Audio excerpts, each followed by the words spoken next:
আমি তো ভালোবাসি তোকে সিজন 2 পর্ব 9 ও 10। লেখিকা ফারজানা মুনি। গল্প পাঠে আমি অরোরা ইসলাম। কমিউনিটি সেন্টারে আগেই মেয়ে পক্ষ চলে এসেছে। বর্ণা মেঘকে বারবার বলেছে মেঘ যেন একটু আগেই চলে আসে, কিন্তু মেঘ বরযাত্রী হয়ে আসবে। এটা নিয়ে বর্ণার মনটা খুব খারাপ হলো। ইতিমধ্যে তামিম, মিষ্টি ও মিনহাজরা চলে এসেছে। এতক্ষণে বর্ণার সাথে ছবি তুলে এখন নিজেরাই তুলছে। সবাই হাসি মজায় ব্যস্ত। একজন এসে বলল, বর এসেছে।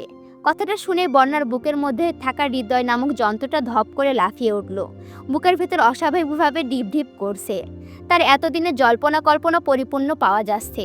সবাই গেট ধরতে চলে গেল, কিন্তু একই মহা সমস্যা, এখানে বরকে প্রায় 100 জন যুবক ছেলে একই রকম শেরওয়ানি পরে বরবেশে দাঁড়িয়ে আছে। পাশের বাড়ির বয়োজ্যেষ্ঠ পুরুষরা পাঞ্জাবি পায়জামা, মহিলারা গাঢ় বেগুনি রঙের শাড়ি, যুবতীরা নীল রঙের লেহেঙ্গা। মনে হচ্ছে মেরুন, সাদা, বেগুনি ও নীল রঙের এক টুকরো বাগান। মেয়ে পক্ষ পড়ল বিপাকে, বর কই? বিয়ে বাড়ির গেটের শোরগোল শোনা গেল। বর্ণার বোন বলল, কি হয়েছে? রাকিব বলল, আপু আপনি ভেতরে যান, নতুন বিয়ানদের সাথে আমরা একটু কথা আছে। বর্ণার বোন হেসে দিয়ে বলল, ঠিক আছে ভাই, আমি যাচ্ছি, কিন্তু বড়দের নিয়ে যেতে দাও। তোমরা দুষ্টুমি করো বলে বর্ণার বোন সকল বয়োজ্যেষ্ঠদের নিয়ে ভেতরে বসলো। বর্ণার ফ্যামিলি ছাড়া আর কেউ তানভীরকে চেনে না, যার ফলে বর্ণার মামাতো খালাতো বোনরা টেনশনে পড়ে গেছে। মিষ্টি, মিনহাজ ও তামিম মুখ টিপে হাসছে, কারণ আগে আবির ভাই ওদের ইশারায় চুপ থাকতে বলেছে। বর্ণার এক মামাতো বোন বলল, আমাদের দাবি মেনে নিন আর ভেতরে যান।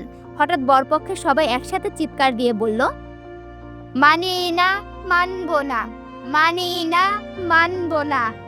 সাকিব জোরে করে বলল, পথ ছাড়ুন। বাকিরা বলল, খিদা লাগছে, বউ আমাদের, তাড়াতাড়ি বর খোঁজেন। বরপক্ষের স্লোগানে মুখরিত চারপাশ। বন্যা চুপি চুপি ছাদে চলে গেল। বন্যার চক্ষু চড়ক গাছ। এদের মাঝে আমাদের ভিলেন কই?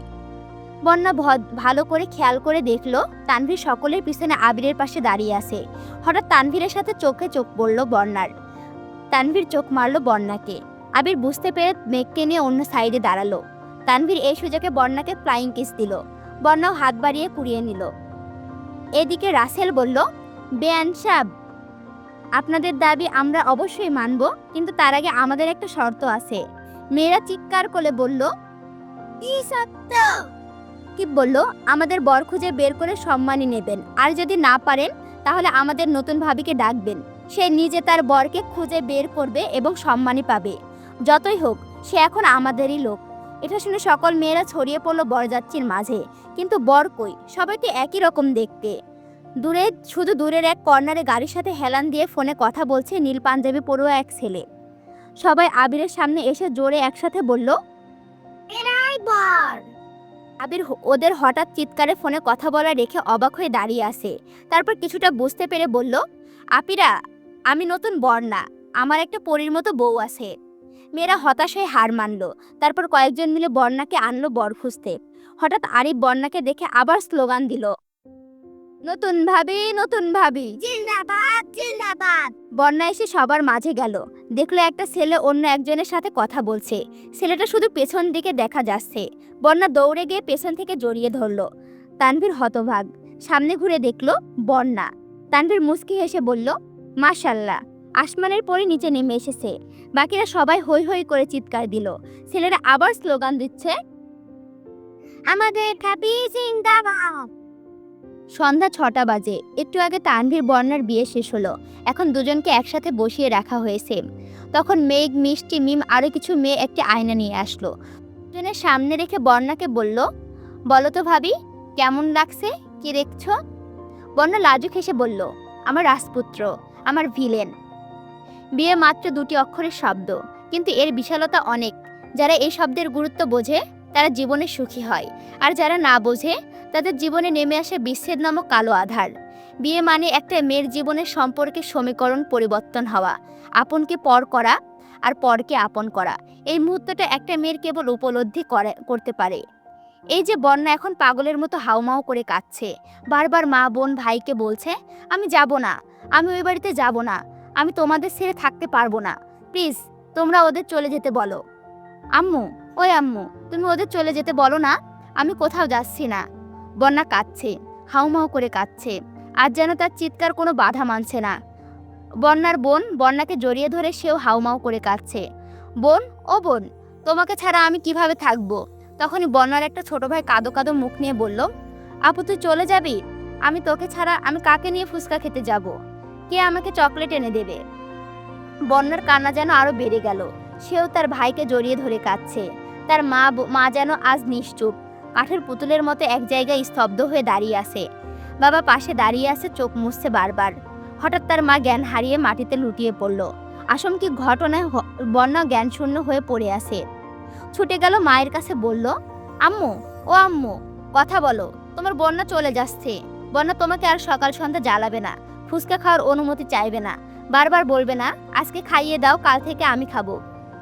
বন্যা কান্নায় প্রকৃতি যেন ভারী হয়ে উঠেছে। তার চারিদিক কেমন যেন থমকে গেছে। শুধু বন্যার আহাজারি শোনা যাচ্ছে। তানভীর দূর থেকে টলমল চোখে নিয়ে তাকিয়ে আছে। তার এই মুহূর্তে কিছুই বলার নেই, এটাই দুনিয়ার নিয়ম। মেঘসহ আরও কয়েকজন বন্যার মায়ের মুখ পানে তাকিয়ে আছে। কিছুক্ষণের মধ্যে জ্ঞান ফিরতে তিনি বন্যাকে জড়িয়ে ধরে বলল, মা, আমার মা, আমি আমি আর নিজেকে সামলাতে পারছি না, তোকে ছাড়া কিভাবে থাকবো?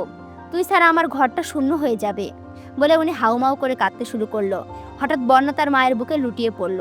মেঘ দৌড়ে এসে সামনে আসলো, চেষ্টা করলো জ্ঞান ফেরানোর, কিন্তু ফিরছে না। তখনই আবির বলে উঠল, মেঘ, ওর জ্ঞান ফেরানোর কোনো প্রয়োজন নেই, ফিরলে আবার কাঁদবে, তার চেয়ে ভালো হয় ওকে এভাবে নিয়ে চলি।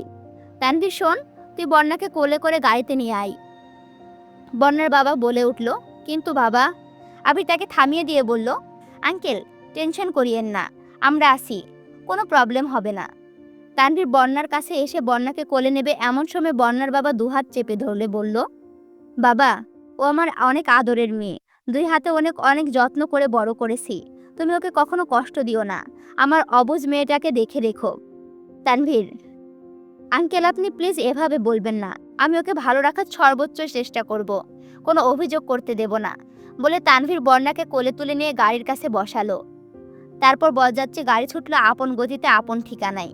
কিছু লোক আগেই বাড়িতে ফিরে এসেছে, তারা বরণ ডালা সাজাতে ব্যস্ত। তখনই আদি দৌড়ে বাড়িতে ঢুকে বলল, বউ এসেছে, বউ এসেছে। কথাটা শোনা মাত্রই মালিহা খান, হালিমা খান, আকলিমা খান, মাহমুদা খান সহ অনেক মহিলারাই দরজার সামনে গিয়ে দাঁড়ালো। মালিহা খানের হাতে রঙিন একটা বরণ ডালা, যা নানা উপকরণে সাজানো। বউ নিয়ে দরজায় আসতে তারা বারণ করে ভেতরে ঢুকালো। সবাই আস্তে আস্তে বাড়ির ভেতরে ঢুকছে। তখনই হালিমা খান বলে উঠল, মিম, বৌমাকে নিয়ে তোর ঘরে যা, আজ বৌমা তোর রুমে থাকবে। দরজা দিয়ে ঢুকতে এই কথা শুনে তানভীরের চক্ষু চড়ক গাছ। তানভীর মনে মনে আওড়ালো, আমার বউকে ওরা কেন নিয়ে যাচ্ছে? আবির তানভীরের কাঁধে হাত রেখে বলল, কি সুমন্দি ভাই, কেমন লাগছে? আমার কিন্তু এমনই লেগেছিল, কিন্তু তখন আপনি আমার পক্ষে কোনো প্রতিবাদ করেননি। তখন যদি প্রতিবাদ করতেন তাহলে আপনাকেও আজ এই দিন দেখতে হতো না, বলে আবির দাঁত কেলিয়ে হাসলো। তানভীর মুখ ভোঁতা করে দাঁড়িয়ে আছে।